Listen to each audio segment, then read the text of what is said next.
ছাত্ৰ ছাত্ৰীসকল তোমালোক সকলোকে পল্লৱী পাঠশালালৈ স্বাগতম জনাইছো। আজি মই অসম জাতীয় বিদ্যালয়ৰ চতুৰ্থমান শ্ৰেণীৰ নতুন গণিত পঢ়াবলৈ আগবাঢ়িছো। আজি আমি তৃতীয় পাঠ হৰণৰ বিষয়ে আলোচনা কৰিম। ছাত্ৰ ছাত্ৰীসকল হৰণ মানে হৈছে ভাগ কৰা। ইয়াৰ উপৰিও আমি পূৰণৰ বিষয়ে পঢ়োতে গম পাইছিলো যে পূৰণ মানে হৈছে বাৰে বাৰে কৰা যোগ।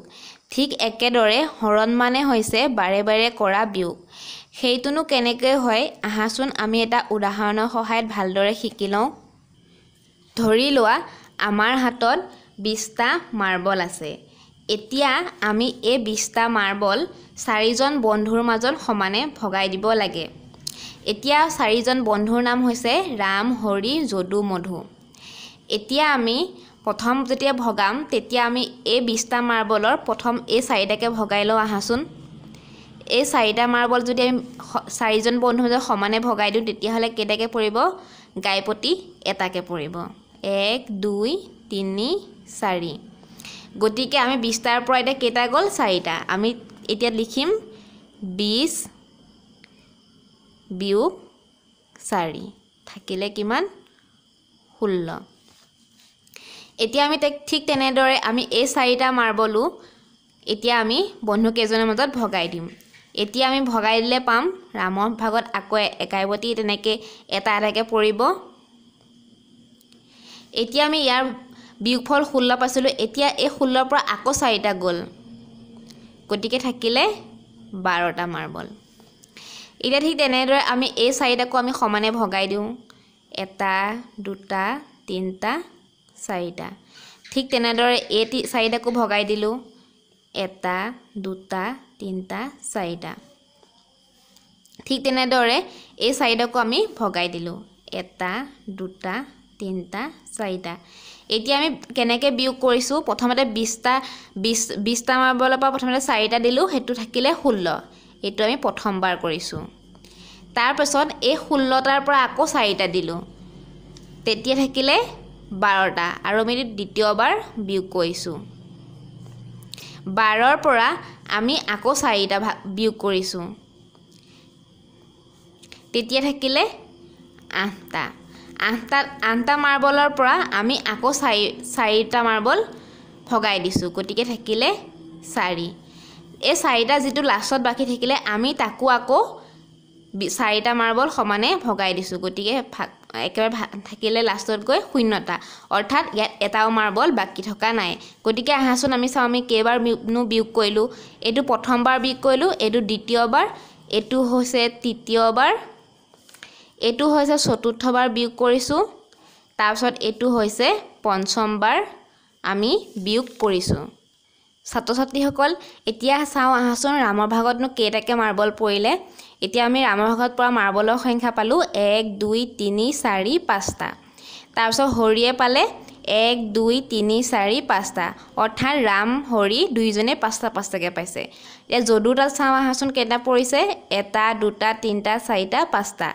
মধুৰ তাত 1 2 3 4 5টা।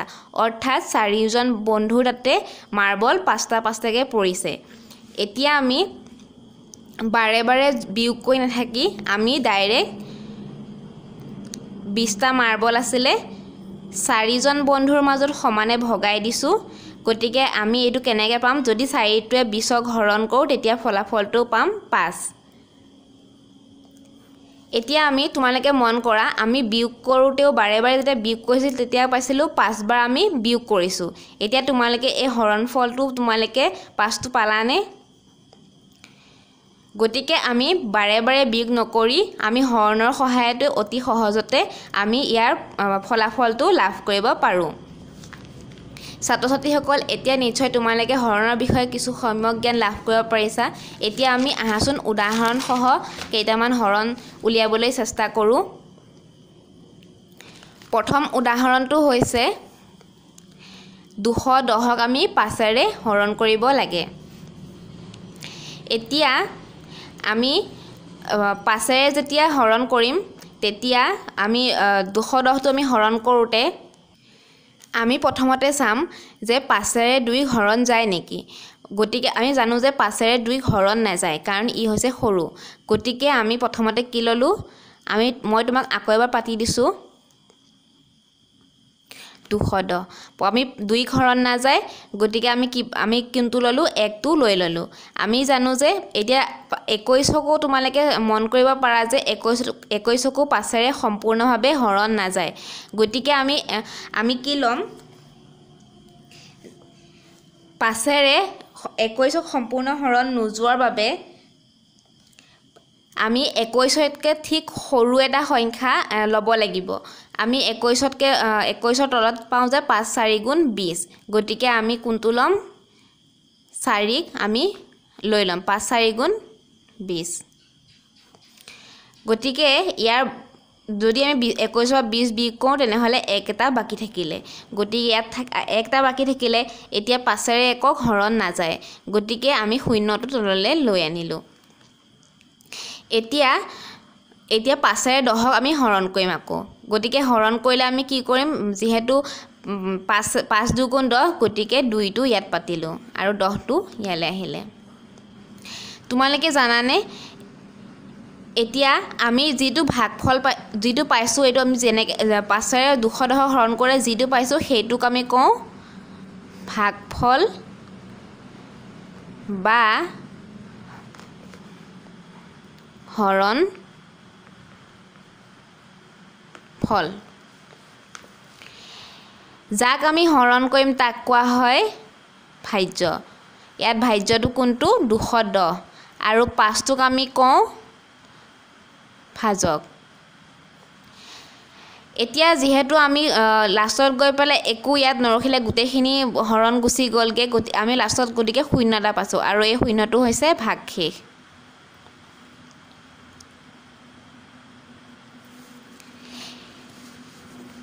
ছাত্ৰ-ছাত্ৰীসকল দিয়া তোমালোকে নিশ্চয় ধৰিব পাৰিছা যে হৰণটো আমি কেনেকৈ উলিয়াব পাৰো ইয়াৰ পৰা আমি ভাগফল ভাজ্য ভাজক ভাগশেষৰ লগত এতিয়া আমি চিনাকি হলো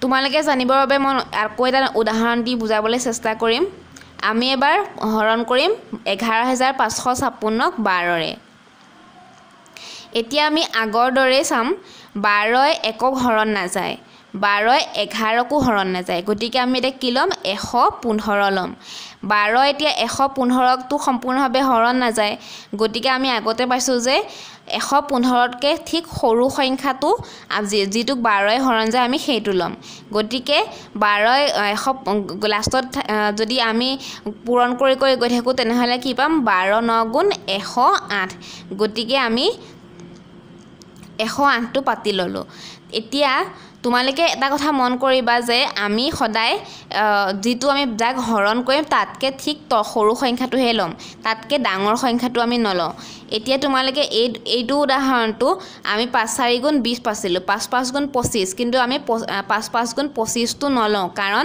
25 টো হৈছে 21তকৈ ডাঙৰ সংখ্যা গতিকে আমি অকল 21তকৈ ঠিক সৰু সংখ্যাটোহে আমি ইয়াত লম আৰু আমি যেহেতু ইয়াত 21ক হৰণ কৰিছো গতিকে আমি ইয়াৰ ফলাফলটো 21ৰ তলে তলে পাতিম এতিয়া আমি ঠিক তেনেদৰে আগৰ নিচিনাকৈ আমি 12 9 গুণ 108 হয় 108 টো আমি 115ৰ তলে তলে পাতিলো এতিয়া ইয়াত আমি বিয়োগ আগতে শিকি আহিছো গতিকে আমি ইয়াত পালো যে 15 ইয়াৰ পৰা যদি 1 ভাগ কৰি ইয়াত 15 থাকিলে 15ৰ পৰা আনকল থাকিল 7 এতিয়া যেহেতু 7ক 12ই হৰণ নাযায় গতিকে আমি ভাজ্যৰ পৰা 5 টো নমাই আনিলো 5 টো নমাই আনাৰ ফলত হল 75 এতিয়া 75 চোন তোমালোকে 75কো 12ৰে সম্পূৰ্ণভাৱে হৰণ নাযায় গতিকে আমি 75ৰ ঠিক তলৰ সংখ্যাটো আমি লম যেটোক 12ই হৰণ যাব এতিয়া 12 6 গুণ 72 হেতু আমি জানো গতিকে 12 6 গুণ 72 পাতিলো তাৰ পাছত এতিয়া আমি ইয়াৰ পৰা এটো 75ৰ পৰা 12টো আমি বিয়োগ কৰিম 5 পৰা 2 3 গলে 3 পালো কিন্তু 12ই 3 হৰণ যায় জানো নাযায় গতিকে আমি আকৌ ভাজ্যৰ পৰা 6 এটা নমাই আনিলো এতিয়া 6 এনাৰ ফলত আমি এটো ফলাফলটো পালো 36 পালো এতিয়া আমি জানো যে 12 3 গুণ 36 গতিকে এটো সম্পূৰ্ণৰূপে আমি ইয়াক হৰণ যাব পাৰিলো আৰু ইয়াৰ ভাগশেষ কি থাকিলে 0 এতিয়া তোমালোকে ক'ব পাৰিবানে যে ভাগফল ভাগশেষ কোনটো হয় ইয়াত হৈছে ভাগফলটো হৈছে 963 এটো হৈছে ভাগফল এইটো হৈছে যাক হৰণ কৰা হয় সেইটো হৈছে ভাজ্য আৰু যোনে হৰণ কৰে সেইটো হৈছে ভাজক আৰু তাত ইয়াত যদি কিবা সংখ্যা ৰখি গ'ল হলে তেতিয়া আমি ইয়াত কি পাওঁ এটো কি বুলি কওঁ ভাগ শেষ ইয়াত যেহেতু একো ৰখি যোৱা নাই গতিকে ভাগ শেষটো আমি কি দিছো শূন্য বুলি পাতিছো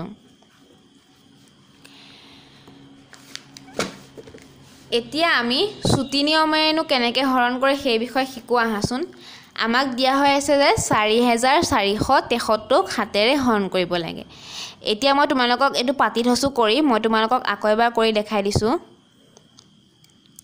4473 এতিয়া আমি জানো যে হাতেৰে 4 হৰণ না যায় আমি সেইটো কাৰণে আমি 44 লৈ ললো 44 ললে আমি এটো কথা জানো যে হাতেৰে 44 হৰণ না যায় গতিকে 44 ঠিক তলৰ সংখ্যাটো আমি যেটো হাতেৰে হৰণ যায় হেতু লব লাগিব এতিয়া তেনেকুৱা সংখ্যাটো হৈছে 7 6 42 গতিকে আমি 42 টো ললো এতিয়া 42 লোৱাৰ কাৰণে তোমালোকে এটো মনতে ভাবি লবা 44 তলত 42 পাতিছো বুলি আৰু ইয়াত বাকি থাকিল কি 2 টো ক'ত লগ হ'ব এই 7 লগত লগ হ'ব 7 আগত বহিব গতিকে কি হ'ব এটো 27 এটো তোমালোকে মনতে ভাবি লবা এতিয়া আমি জানো যে 7 হৰণ না যায় গতিকে এই 27 তলৰ সংখ্যাটো হৈছে 21 আৰু 21 হাতেৰে কেইবাৰ যায় 3 বাৰ হৰণ যায় 7 3 গুণ 21 গতিকে 27 পৰা যদি 21 টো দিয়া যায় তেতিয়া হলে 27 পৰা 21 টো বিয়োগ কৰিলে যাব থাকিব ভাগখে থাকিব 6 গতিকে সেই 6 টো আমি এটো 3 টো আগত বহাই দিলো গতিকে এতিয়া চোৱাচোন তোমালোকে 7 63 কেইবাৰ হৰণ যাব হেতু হৈছে 9 বাৰ এটো আৰু এটোৱে হৈছে তোমালোকৰ প্ৰশ্নটোৰ ভাগফল ছাত্ৰ ছাত্ৰীসকল তোমালোকে এতিয়া নিশ্চয় বুজিব পাৰিছা যে হৰণটো আমি কেনেকৈ উলিয়াব পাৰো ইয়াৰ পিছৰখিনি আমি পৰৱৰ্তী খণ্ডত আলোচনা কৰিম আৰু তোমালোকৰ পৰৱৰ্তী ভিডিঅত মই হৰণৰ কিছুমান ধৰ্মৰ বিষয়ে আমি আলোচনা কৰিম পুনৰ লগ পোৱাৰ আশাৰে আজিলৈ ইমানতে সামৰিছো